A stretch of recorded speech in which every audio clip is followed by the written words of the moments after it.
What would you do if the world laughed at you for adopting two blind little girls? That's exactly what happened to one millionaire. But no one saw what was coming next, because 20 years later, those same girls came back with a secret that changed everything. Stay with me, because this story will break your heart and leave you believing in miracles you never saw coming. Dear friend, what you're about to experience is not just a story. It's a deeply human journey about lost resilience and the quiet, unexpected ways love finds us when we need it most. If this is your first time here, I invite you to drop a comment and tell us where you're watching from. We love hearing your voice. And if you're someone who believes in second chances, in the hidden strength of ordinary people, and in stories that stay with you long after they end, consider subscribing and tapping the bell icon. We share moments that matter. Thank you for being part of this one. Now let's begin. Everyone laughed when he said he was going to adopt them. It happened in a packed auditorium in Tokyo, under the cold, fluorescent lights of the International Youth Mathematics Conference. The audience was buzzing, a sea of parent scholars and television crews all waiting for the final round to begin. Among the crowd sat Ethan Caldwell, billionaire tech visionary and founder of Orion X Technologies. To most of the world, he was a man of logic, cold calculations, and flawless algorithms. But that day, he couldn't take his eyes off two little girls sitting quietly in the front row, Ivy and June Navarro. Identical twins, 9 years old, blind. They wore matching navy blue dresses and held slender white canes, their delicate hands twitching ever so slightly in response to the ambient sound of the room. Their posture was straight, almost regal, but when their names were called, the silence was deafening. Whispers swirled. Are they actually competing? They're blind. Is this some kind of publicity stunt? A few chuckles rippled through the auditorium. One judge even sighed, already glancing at the timer. Then the problem appeared on the screen, a multivariable calculus equation designed to stump college-level contenders. The girls stood, and something happened that no one expected. June tilted her head ever so slightly toward Ivy, as if hearing something unspoken. They didn't hesitate. In perfect synchrony, their voices rose. First, Ivy outlining the logical steps, then June, providing the intuitive leaps between. They spoke not like children, but like music call and response harmony and rhythm. Their minds danced through the math with grace. The answer is approximately 3,1,1, 9,265, they concluded together. 45 seconds, then silence. It was Ethan who stood first, clapping, and then the rest followed, stunned. After the competition, he approached them, crouched down. Spoke gently. That was extraordinary, he said. We know who you are, Mr. Caldwell, Ivy replied. We recognized your voice from the Ethics and AI panel you led last spring. June nodded. You spoke about neural compassion, about building machines that help people instead of replacing them. Ethan blinked. They remembered that every word. The caretaker, nearby, a kind woman from a Kyoto orphanage, smiled awkwardly. They remember everything they hear she said. It's part of their adaptation. Ethan sat with them a while. He learned they had no family.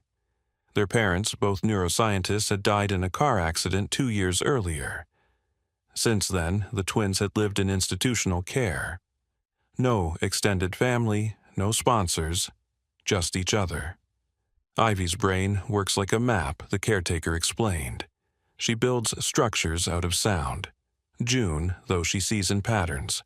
They complement each other. It's breathtaking to witness. Ethan was quiet for a long moment. Then he said something that shocked even himself. I want to adopt them. People laughed, even in that room. One judge scoffed audibly. A billionaire adopting blind girls from a foreign country. What was he thinking? But Ivy and June didn't laugh. They didn't smile. They simply turned their faces toward him, unseeing but direct, and asked in unison, why? And that's when Ethan said the one thing he'd never rehearsed, never analyzed, never optimized. Because I think you deserve a home. And I think I might need one too. No cameras caught that moment. But something in the air changed. It's easy to dismiss what we don't understand. People laugh when something challenges their assumptions. A tech mogul choosing love over logic. Two blind girls solving impossible problems. But the thing about laughter, it can't erase truth. And the truth was this: he didn't save them. They saved him. That moment planted the seed for a new kind of family, one not built on blood or convenience, but on resonance. A connection so strange, so improbable, it could only be real. What happened next wasn't a fairy tale. There were no magic wands or perfect transitions. There was resistance, judgments, late-night doubts, and early-morning headlines. But there was also a mansion waiting across the Pacific, and it didn't yet know what light was about to enter. Because sometimes the people the world writes off are the ones who come back to write history. And this was only the beginning. Next, we'll walk into that house in Napa Valley, the one that had never heard laughter until two blind girls arrived, the one Ethan Caldwell tried to fill with light, only to realize light isn't what you see. It's what you feel. The house had always been quiet. Tucked away in the hills of Napa Valley, Ethan Caldwell's estate was a marvel of modern architecture, glass walls, cold steel lines, and pristine order. Every inch was designed for efficiency, not emotion. His life had mirrored that house for years, structured, silent, controlled, until the day two blind girls walked through the door and turned silence into song. It was early spring when Ivy and June Navarro arrived. The air still held a chill, but sunlight spilled onto the long driveway where Ethan stood waiting beside Clara Ellington, his longtime housekeeper. Clara had served the Caldwell estate for nearly 2 decades, but nothing prepared her for what came next. The girls stepped out of the car, slowly guided only by the faint crunch of gravel and the confidence in their own steps. They didn't hesitate. Ivy lifted her face to the breeze. "There's Rosemary along the east wall," she said softly. "And the birds, 2 different calls. One is a California towhee." June nodded beside her. "The wind here moves differently. The pressure, it's open. Vast." Clara glanced at Ethan, clearly skeptical. "They haven't even stepped inside yet," she whispered. "They don't need to," he replied. He had spent the previous 2 weeks remodeling the estate. To accommodate their needs, textured wallpaper to help them feel their way, scent cues in different wings of the house, a full smart system programmed with voice controls, and Braille labels on every surface they might touch. Still, he underestimated them. "We'd like to explore," June said. "Let me guide you," Ethan offered. Ivy smiled gently. "It's better if we map it ourselves." They moved with a rhythm that felt rehearsed, fingers brushing walls, feet counting steps, heads tilting slightly as they listened to echoes in each room. They marked the difference in temperature between the tiled kitchen and the wood-paneled library. June paused at one corner and noted the air changed when you turned left versus right. Ivy counted the number of steps between the dining table and the staircase, tapping the floor to note elevation shifts.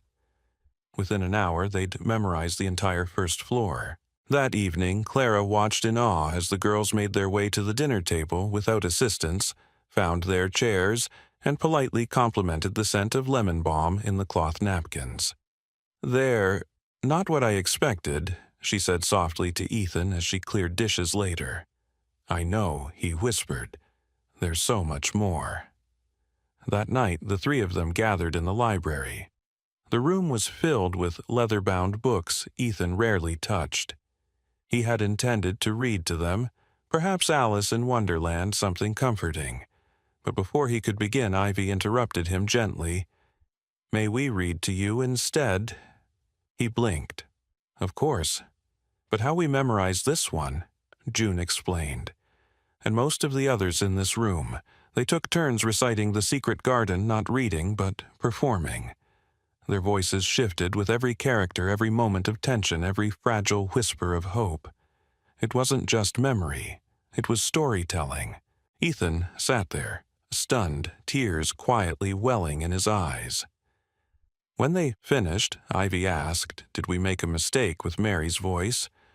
We weren't sure if her accent should be lighter. It was perfect, he said, voice hoarse. All of it. Later that night he couldn't sleep. He wandered into the kitchen and found Clara sitting with a cup of tea, the moonlight pooling on the counter. I thought I brought them here to give them a future, he said. But they're the ones showing you how to live, she replied. He nodded, staring at the glowing lights beneath the cabinets. They're helping me see what I've ignored for so long. The next morning, Ethan joined the girls for breakfast. His tie, slightly crooked, his usual sharpness softened. June was working through a Braille tablet, tapping her fingers with quiet precision. Ivy was assembling a puzzle one made entirely of textures. Would you like to try? Ivy asked, offering him a piece. Ethan smiled and sat beside her. The piece felt rough on one side, soft on the other. How do you know where it fits? It's not just about shape, she said. It's about what it feels like. Each texture tells you where it belongs. A small thing. But it stayed with him. That afternoon, he sat alone in his office holding one of those puzzle pieces, and he realized that's exactly what the girls were doing with his house, with his heart. They weren't trying to fit into his world. They were showing him how to feel his way through it. A few days later, Professor Lucas Yates arrived from Stanford to conduct a preliminary assessment. He was the country's leading expert in child cognition. Ethan had invited him in part to silence the critics, those still calling his adoption a publicity stunt. But within minutes of meeting Ivy and June, Yates was nearly speechless. They don't just process information, he said, they anticipate it. Ivy listens for structural logic. June interprets emotional cadence. Together, they're forming a cognitive model that mimics dual-core parallel processing. Like a computer. Yates smiled. No, better. Like music that thinks. That night, Ethan found himself pacing. Not out of concern, but out of awe. He had been surrounded by engineers, visionaries, coders all his life. But he had never seen minds like these. And they were his daughters now. He sat in their room uninvited but welcomed as they explained how they saw the house. How each hallway had a tone, each window a unique echo. He listened as they described how the scent of morning air shifted depending on the placement of furniture. It was poetry made functional. He asked gently, "Do you miss light?" Ivy took his hand. "We miss our parents, but not the light. We've found different ways to see." June added, "We don't need light to feel warmth." Ethan looked around the room. There were no overheads on, no lamps, but it was glowing with sound, with presence, with love. That night, he didn't drink his usual scotch. He didn't scroll through work emails or adjust his schedule. He sat in silence outside their door, hand on his heart, listening to them hum in harmony as they settled into sleep. He had built a house of glass and steel, but they had turned it into a home. And in that home, for the first time in years, someone was guiding him. Not with instructions, but with trust. Trust that would soon be tested in ways he never expected. There was a room in OrionX headquarters that most people feared entering. It was the Neural Lab, silent, sterile, and filled with glowing panels that tracked brainwaves and code like musical scores. For months, Ethan Caldwell's team had been chasing a ghost, a delay in their flagship neural interface project that no one could explain. Billions of dollars were on the line. Deadlines loomed like storm clouds. But nothing worked. Every fix unraveled, every breakthrough led to another dead end. One evening, as Ethan reviewed the latest round of failure reports in his study, Ivy and June sat nearby on their braille tablets. June's fingers paused mid-sentence. "Dad, are you trying to solve the neural sync problem?" she asked quietly. Ethan looked up, startled. "How do you know about that?" "You've been pacing the same 12 steps between the bookshelf and the window for 3 days," Ivy said, "and your phone calls echo through the walls." He hesitated. "It's complicated. The brain doesn't always follow the rules we write for it." June tilted her head. "That's the problem. You're writing rules." She handed him a small page of braille. "We wrote something." Ethan couldn't read it, but he ran his fingers over the dots anyway, as if somehow their meaning might transfer through his skin. Later, he asked Clara to help transcribe it. What he received was a series of equations, unlike anything his engineers had ever seen. The next morning, he made a decision that startled everyone. He invited Ivy and June to join the team's internal video conference.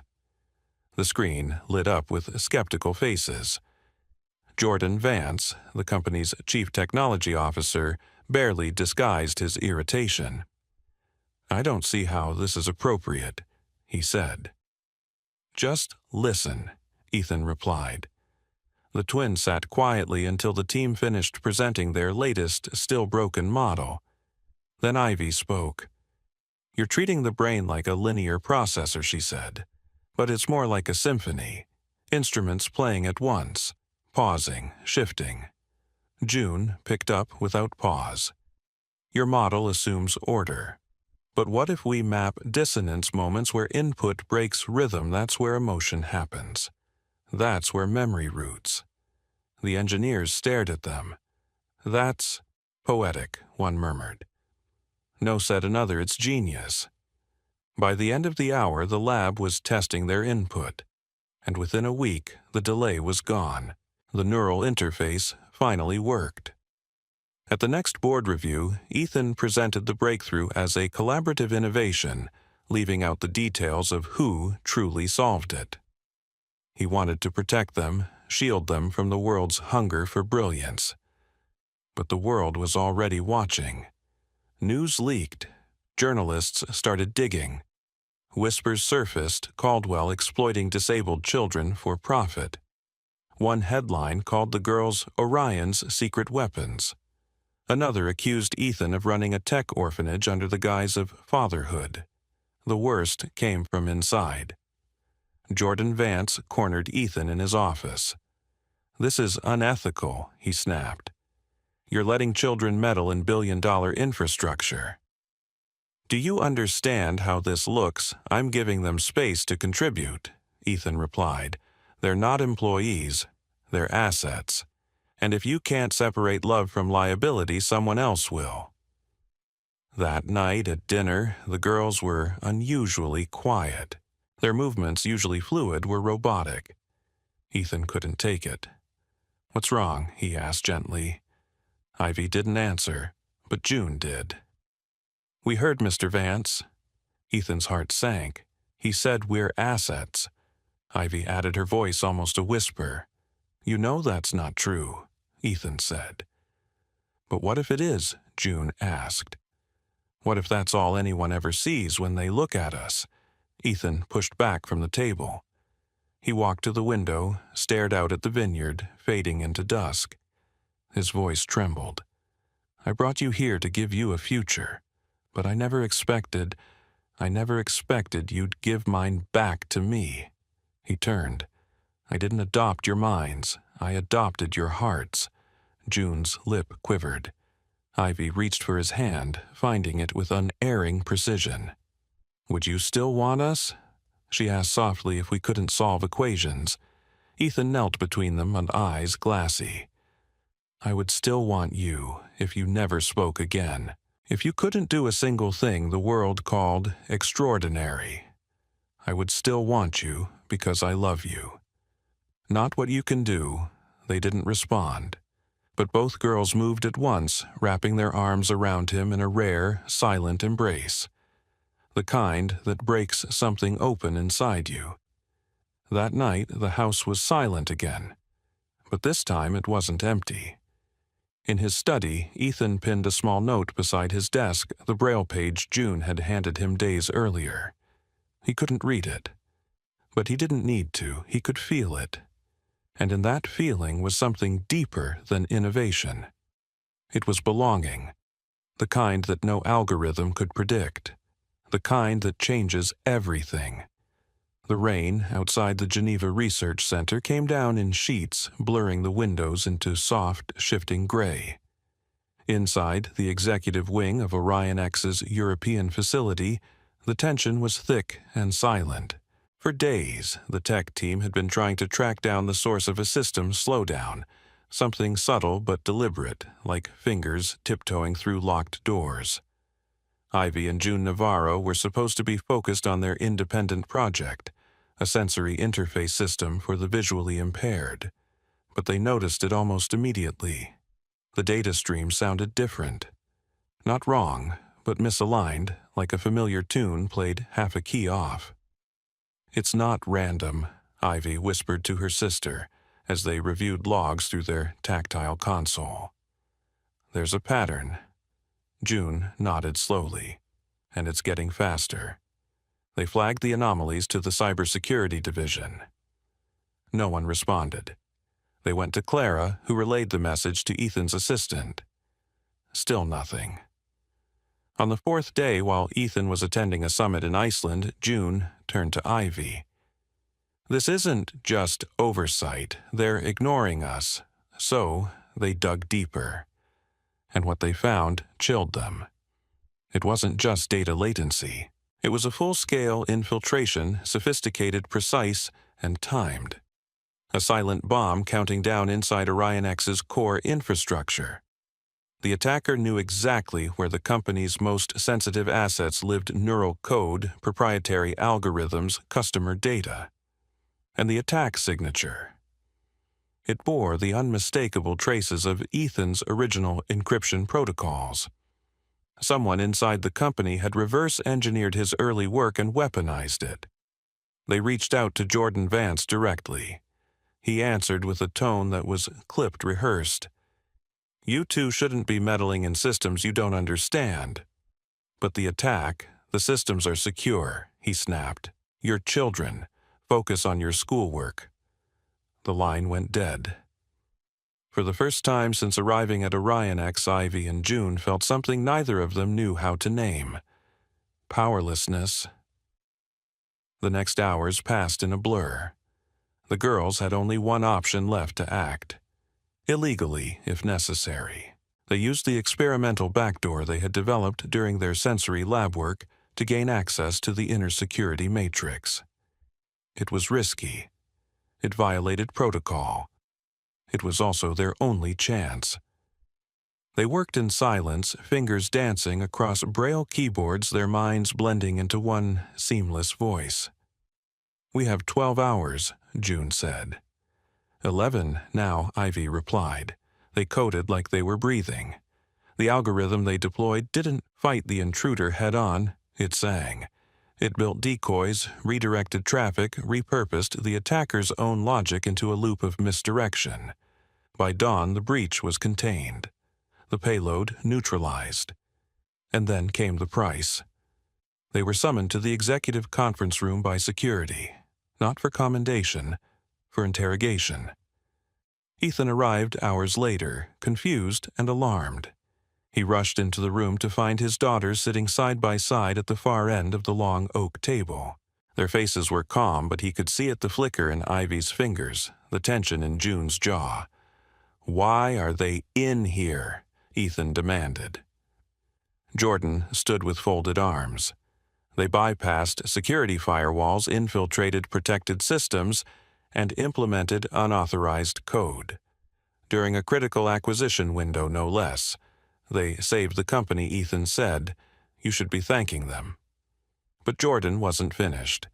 According to corporate bylaws, all intellectual property developed by dependents of senior executives using company systems is legally the property of OrionX. That includes their algorithm. Ethan froze. They weren't acting as employees, he said. They were protecting us. They were acting as your daughters, Jordan said smoothly. But that doesn't exempt them from the law. Ivy leaned forward. We didn't use company systems. The lab we built, we paid for it using our trust account. You can verify it, June added. And the algorithm we deployed, we've had it for over a year. We filed a provisional patent last summer. Jordan's face twitched. You're lying. Ethan stepped forward. Enough. He turned to the board members who had just entered the room, summoned by Jordan to witness the disciplinary action. Do any of you even know what they stopped? He asked. The head of cybersecurity, who had stayed mostly quiet, finally spoke up. If they hadn't acted, the breach would have triggered a cascade failure across our neural systems. We would have lost everything, including the Nakamura contract. A silence fell over the room. Clara, who had been pacing anxiously in the hallway, slipped in and placed a hand on Ethan's arm. They did what no one else had the courage to do, she whispered. Jordan's voice rose in protest. This is ridiculous. We're taking the word of two blind teenagers. Ethan turned slowly. No, he said. You're not. You're taking the evidence. He reached into his briefcase and pulled out a flash drive. This contains the transaction logs linking your personal account to an external developer based in Malaysia, the same one who wrote the payload Ivy and June neutralized. Jordan paled. You think you can get away with this? You think this won't destroy everything? Ethan looked at his daughters, then back at the man he once trusted. They didn't destroy anything he said. They saved what you tried to steal. Security entered quietly, flanking Jordan. As they led him away, he turned and sneered. They're not your daughters. They're tools, and the world will use them until there's nothing left. Ivy didn't flinch. June only said, We're more than what we see, and more than what people want from us. Later that night, back at the estate, Ethan sat between them on the edge of the piano bench. He didn't say anything for a long time, just sat with his hands resting on his knees. I thought I'd built something untouchable, he said. A company, a future. Ivy reached for his hand. You built a family. June added, That's harder. He nodded, eyes wet, and more worth protecting. Outside, the storm had passed. The wind had settled, but something inside him had shifted. The betrayal hadn't broken them. It had clarified them. And in that clarity, he knew what had to come next. The sky over Palo Alto shimmered with morning light as the private jet descended a smooth arc, slicing through clouds tinted rose and gold. On the tarmac below, a sleek black car waited near the OrionX helipad. Two figures stepped out, slender and steady, their long coats fluttering in the wind. Ivy and June Navarro had returned. It had been 20 years since they first stepped into Ethan Caldwell's home as blind, orphaned girls with voices like music and minds like machines. Now they were women leaders, innovators, visionaries, and today they were here not as guests, not as exceptions, but as owners. The doors of the jet opened.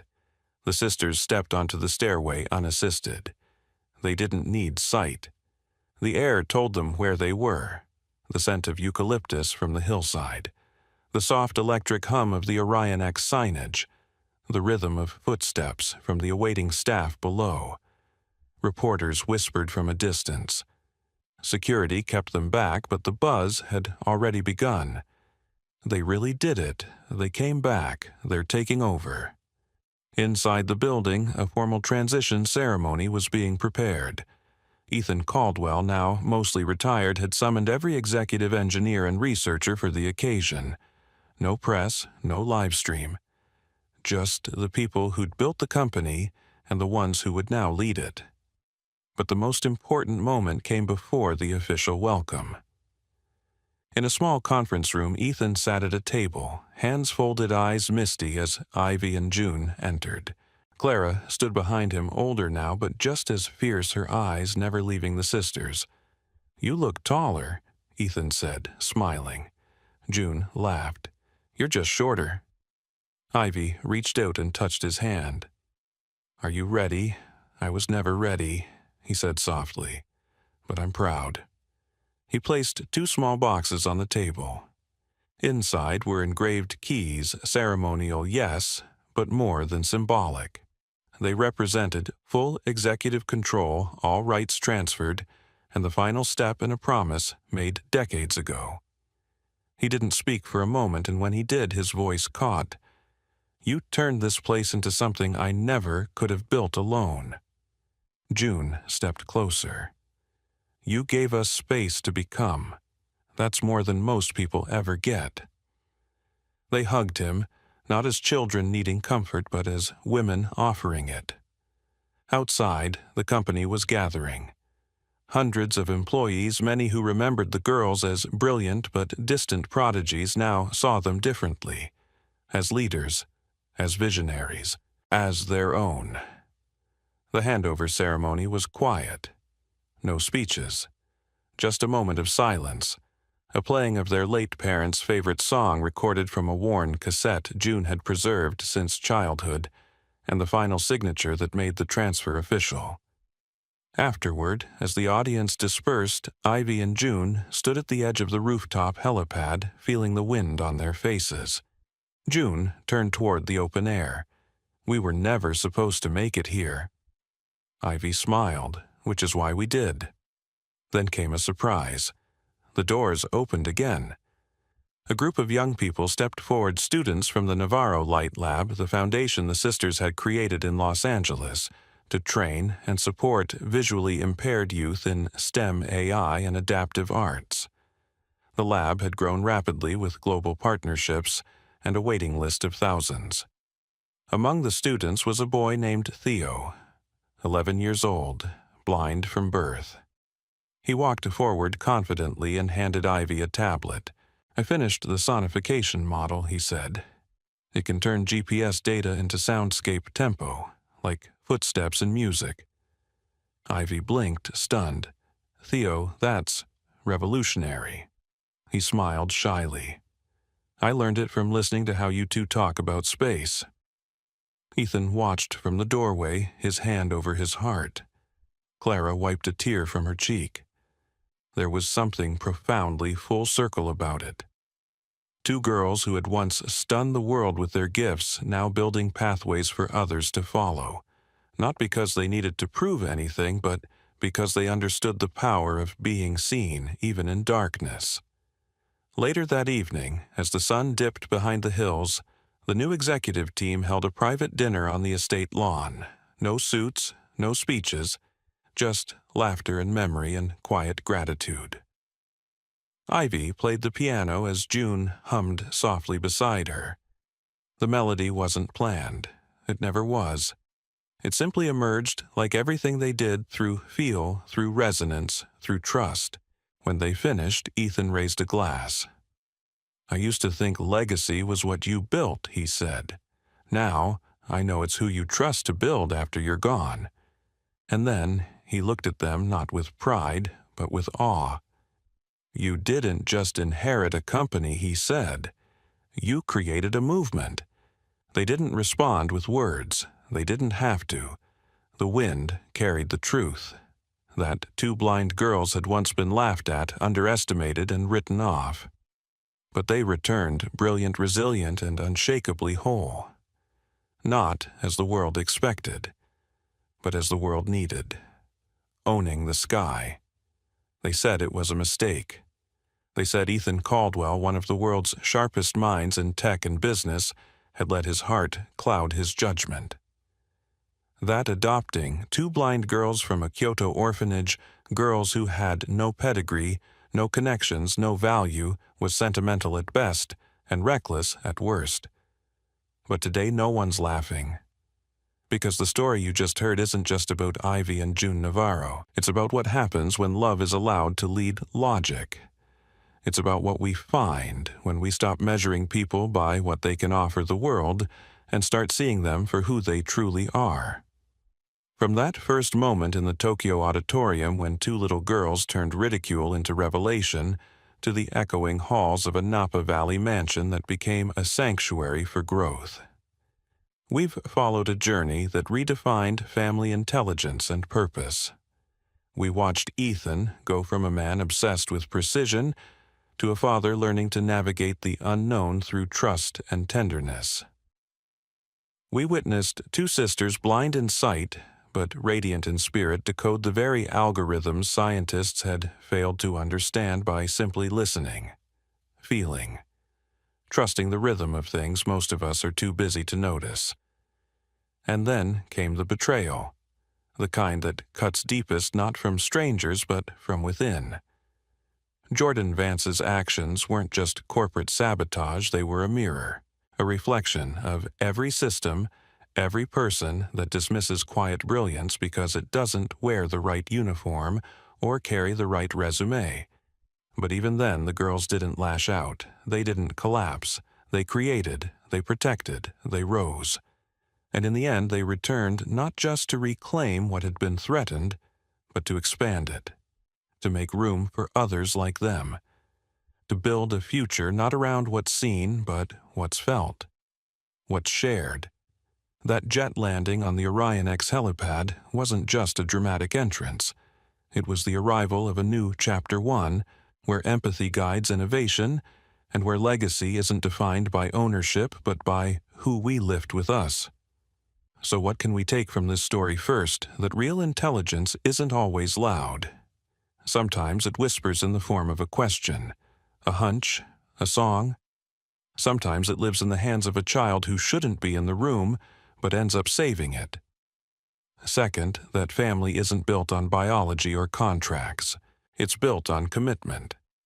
On choosing again and again to love when it's hard to protect, when it's risky, and to believe when it would be easier not to. And finally, that kindness isn't weakness. That trusting someone others discard can change the course of everything. Ivy and June weren't given power. They grew into it nurtured by a father who believed in their humanity first and their talent second. In today's world, where we're constantly being told to move fast, optimize, outsmart, maybe what we need most is to slow down, to listen, to pay attention to the quietest voices in the room. Maybe your Ivy and June are closer than you think. Maybe it's the colleague who works behind the scenes unnoticed, the child who's always drawing in the corner, the elderly neighbor who remembers everything but rarely speaks. Maybe it's you still waiting for someone to see the light in your story. Let this story remind us it's not about who gets seen first. It's about who refuses to stop shining, even in the dark. And if you've made it this far, thank you for staying, for feeling, for believing that stories like these still matter. If this story touched you, inspired you, or even just made you think a little deeper about what matters most, please don't forget to hit that subscribe button.